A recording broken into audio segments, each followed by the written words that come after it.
Hello दोस्तों, राधे राधे, जय श्री राम। कैसे हैं आप सभी? आशा करते हैं आप सभी स्वस्थ होंगे, मस्त होंगे, ज़बरदस्त होंगे। तो कैसी चल रही है आप सबकी पढ़ाई? अब आपका एग्ज़ाम ज़्यादा दूर नहीं है, आपके पास टाइम कम है, आपको तैयारी भी ज़्यादा करनी है। आप भर भर के पढ़ते रहिए, ऐसा नहीं है। आप लोग थोड़ा ही पढ़िए पर मन से पढ़िए। आपको समझ आना चाहिए, आपको याद होना चाहिए, ताकि आपके एग्ज़ाम में आपको ज़्यादा प्रॉब्लम ना हो, ज़्यादा सोचना समझना ना पड़े। जो भी काम करिए मन से करिए। ये आपका होमवर्क है और आपका होमवर्क ये है कि निम्नलिखित में से कौन सा जीवाणु है, यानी इनमें से कौन सा जीवाणु है। क्या आपका कोटोयोप्सी जीवाणु है, या म्यूजियामा जीवाणु है, या किलायु है, या विब्रियोस है? तो आप इसका आंसर कमेंट में देंगे। ये आपका होमवर्क है। आप अपना होमवर्क कर लिया करिए। आप अपना होमवर्क नहीं करते हैं तो हमें भी बुरा लगता है कि हमारी मेहनत सारी बेकार गई, कि आप लोगों ने देखा और कोई रिस्पॉन्स नहीं दिया, तो हर्ट होता है।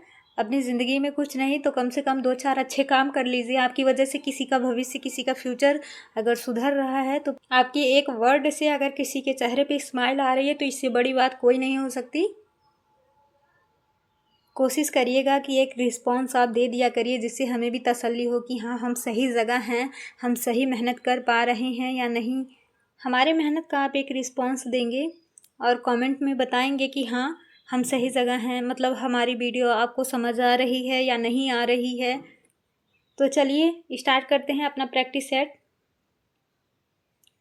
आपका पहला क्वेश्चन है, भारत में कोयले के भंडार और उत्पादन के संबंध में सबसे अमीर राज्य है, यानी भारत में कोयले के भंडार और उत्पादन के संबंध में सबसे अमीर राज्य कौन सा है? क्या आपका झारखंड है, या मध्य प्रदेश है, या पश्चिम बंगाल है, या छत्तीसगढ़ है? तो आपका राइट आंसर होगा छत्तीसगढ़।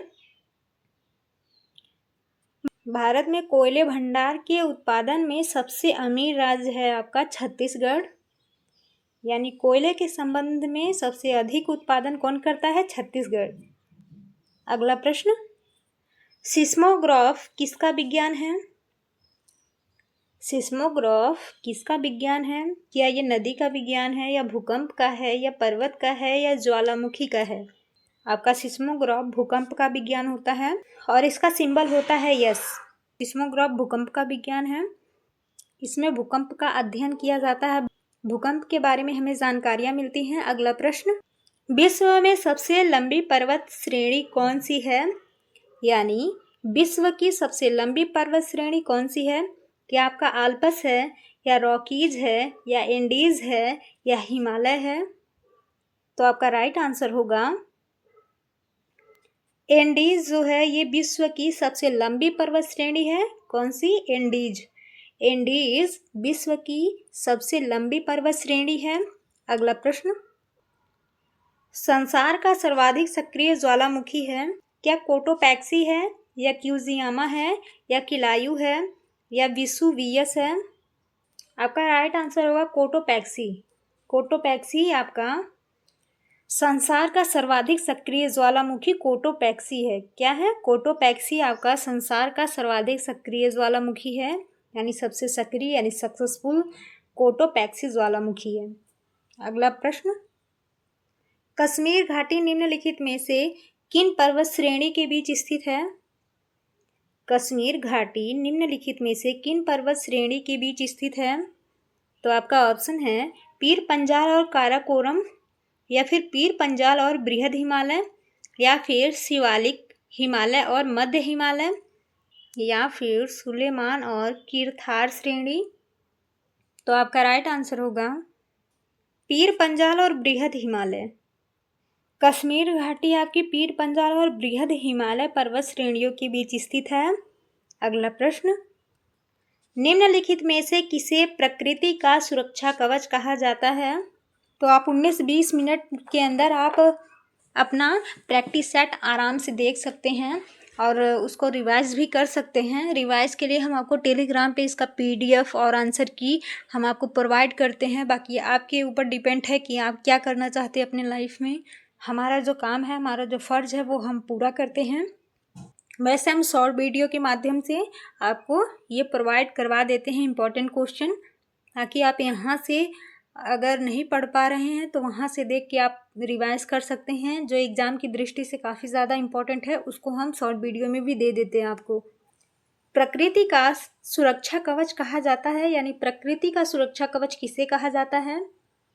क्या भूकंप है प्रकृति का सुरक्षा कवच, या ओजोन गैस है यानी ओजोन परत है, या ज्वालामुखी है, या नदियाँ हैं? तो आपका राइट आंसर होगा ओजोन गैस यानी ओजोन परत। जो ओजोन परत होती है ये सूर्य से निकलने वाली हानिकारक किरणें यानी हानिकारक गैस, जिसको पराबैंगनी के नाम से आपने पढ़ा होगा जियोग्राफी में, उससे हमारे प्रकृति की यानी हमारे पर्यावरण की सुरक्षा करता है। कौन करता है? ओजोन परत। तो ओजोन परत जो होता है इसको प्रकृति का सुरक्षा कवच भी कहा जाता है। और ये किससे हमारी सुरक्षा करता है? आपका ओजोन परत हमारी प्रकृति का सुरक्षा कवच है। इसको सुरक्षा कवच के नाम से जाना जाता है। और ये हमारी सुरक्षा किससे करता है? तो सूर्य से निकलने वाली पराबैंगनी किरणों से हमारी सुरक्षा करता है, यानी हमारे पर्यावरण, हमारे जीव जंतु की सुरक्षा करता है। इसीलिए इसको सुरक्षा कवच के नाम से जाना जाता है। अगला प्रश्न, पुष्टाज घास प्रदेश कहाँ पाया जाता है? आपका पुष्टाज नाम का एक घास प्रदेश है, वो कहाँ पाया जाता है? क्या ऑस्ट्रेलिया में पाया जाता है, या अर्जेंटीना में पाया जाता है, या हंगरी में पाया जाता है, या वेनेजुएला में? तो आपका राइट आंसर होगा अर्जेंटीना में। पुष्टाज घास प्रदेश का मैदान अर्जेंटीना में पाया जाता है। कहाँ पाया जाता है? अर्जेंटीना में। अगला प्रश्न, निम्नलिखित में से कौन सा विश्व का सबसे ऊंचा ज्वालामुखी पर्वत है? विश्व का सबसे ऊंचा ज्वालामुखी पर्वत कौन सा है?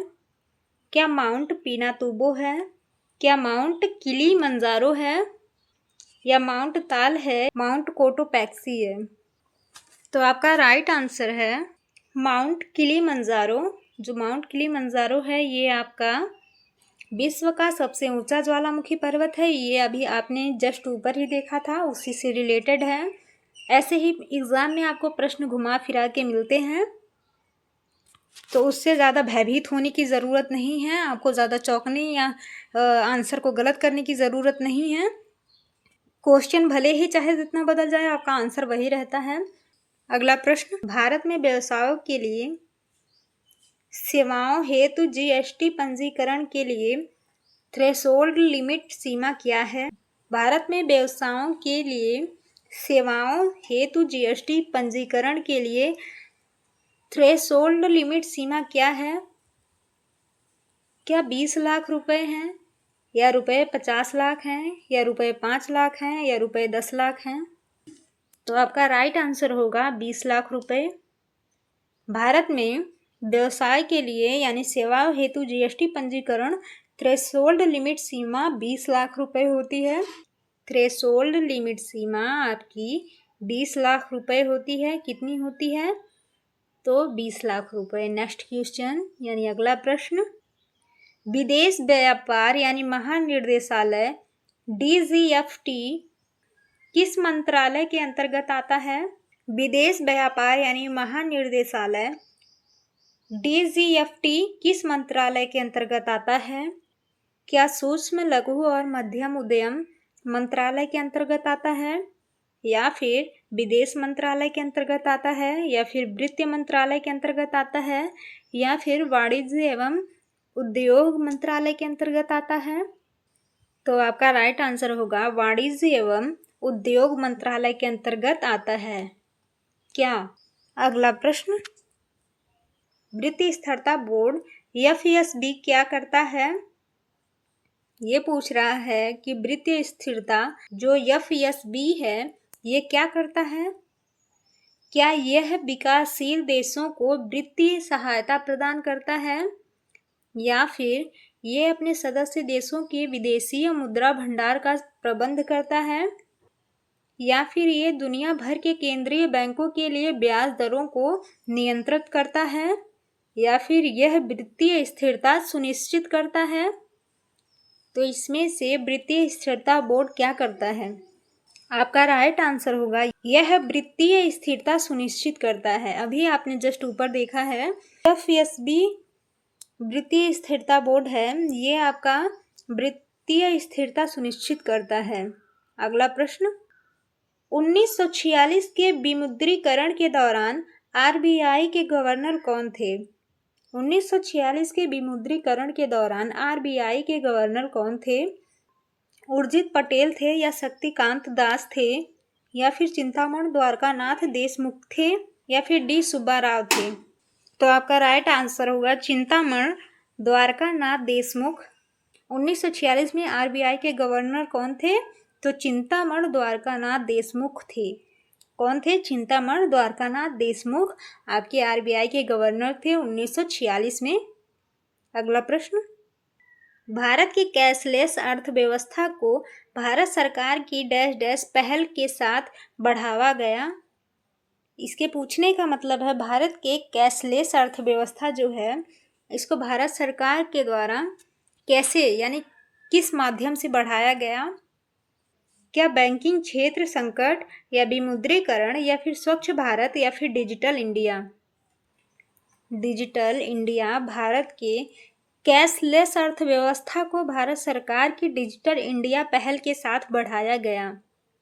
कैसे बढ़ाया गया था? तो जो कैशलेस अर्थव्यवस्था थी इसको भारत सरकार की डिजिटल इंडिया पहल के साथ बढ़ाया गया था। अगला प्रश्न, वह धन है जो वैध तरीकों से अर्जित किया जाता है और इसका हिसाब किताब रखा जाता है, जिसके लिए आयकर या अन्य कर का भुगतान किया जाता है। इसके पूछने का मतलब वो कौन सी राशि है जिसे वैध तरीकों से अर्जित किया जाता है यानी अवेलेबल तरीकों से अर्जित किया जाता है और इसका हिसाब किताब रखा जाता है, जिसके लिए आयकर या अन्य कर का भुगतान किया जाता है। तो क्या ये नई मुद्रा है या सफ़ेद धन है या पुरानी मुद्रा है या काला धन है? आपका राइट आंसर होगा सफ़ेद धन। जैसे कि आप जो बैंक में जमा करते हैं अपने पैसे और उसको निकालते हैं, यानी जो बैंक से आप लेन देन करते हैं रेगुलर जीवन में, जो आप बैंक से लेन देन करते हैं उसको सफ़ेद धन कहा जाता है। यानी वो अपनी मेहनत का कमाया होता है, आपकी जेब से रहता है, इसलिए वो सफ़ेद धन के नाम से जाना जाता है। तो आपका सफ़ेद धन आपको समझ में आया? सफ़ेद धन वो है जो वैध तरीक़ों से अर्जित किया जाता है, यानी आप फॉर्म भर के उसको जमा करते हैं, अपने आधार कार्ड से फिंगर लगा के उसको जमा करवाते हैं, वो आपका वैध तरीका होता है। और इसका हिसाब किताब आप भी रखते हैं और बैंक के डाटा में यानी कंप्यूटर में भी उसको सेव करके रखा जाता है कि आपने इतने पैसे इस तारीख को इतने टाइम पे जमा किया है। आप कमेंट में अपना आंसर ज़रूर बताइएगा और बताइएगा कि वीडियो कैसी लगी। आपको इस वीडियो से कुछ सीख मिल रही है, कुछ समझ में आ रहा है या नहीं आ रहा है, या बस यूं ही वीडियो प्ले करते हैं और सुन के चले जाते हैं, कोई रिस्पॉन्स नहीं देते। तो ऐसा प्लीज़ ना करिए, क्योंकि हम भी आप लोगों के ही भरोसे हैं। अगर आपका कोई रिस्पॉन्स नहीं आएगा तो फिर मेरी मेहनत बेकार जाएगी और हमारा भी हौसला कम होगा कि हम मेहनत तो सही कर रहे हैं, फिर पता नहीं क्यों किसी का रिस्पॉन्स नहीं आ रहा है। तो ऐसा ना करिए प्लीज़, आपसे रिक्वेस्ट है। आप जो भी हमारे वीडियो से सीख पा रहे हैं या जो भी समझ पा रहे हैं, प्लीज़ उसका एक रिस्पॉन्स दे दिया करिए कि आपको क्या समझ आया, क्या सीखे हैं आप, ताकि हम और भी मेहनत कर सकें। तो मिलते हैं नेक्स्ट वीडियो में, तब तक के लिए धन्यवाद। खुश रहिए, मस्त रहिए, ज़बरदस्त रहिए।